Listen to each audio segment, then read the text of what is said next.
LTFRB Bicol tinugutan na makapamasada ang mga tsuper as in operator na nakahabol kasuudma na magpa-consolidate. Impounding area kan LTFRB nakaandam na oras na magpuuna ang pagdakop sa mga unconsolidated PUV na padagos na namamasada.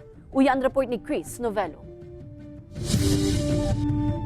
Nakapila para magpapanot ng pasahero ang mga jeepney driver na si Lionel Pabali as in Wilfredo Lieva kan rutang Naga-Calabanga vice versa. Sina Wilfredo as in Lionel parehong miyembro kan transport cooperative sa nasabing ruta na last minute na naghabol sa PUV consolidation kasuudma. Kung kaya mas kumpiyansa na subot sindangon niya na mamasada as ito natakot na dakupon kan mga otoridad. Garantiya naman subuot na may maipupulisin na sa indang pamilya. Po dahil si Presidente May na yung naglakaw para kami makalawag sa kooperatiba na pa-adapt. Trabaho tayo Tinugutan man kan LTFRB na makapamasada ang mga PUV na naghabol na magpa-consolidate kasuugma. Nag-extender pa ang opisina ng office hours nga isa nang iakomodar ang mga naghabol sa PUV consolidation.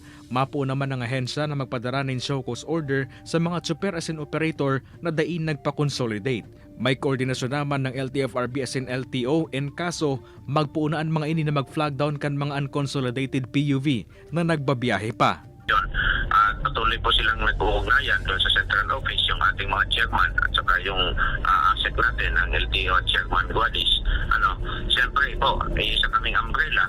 So nakahanda po yan sa lahat ng action plan. Kung ano naman po ang gagawin.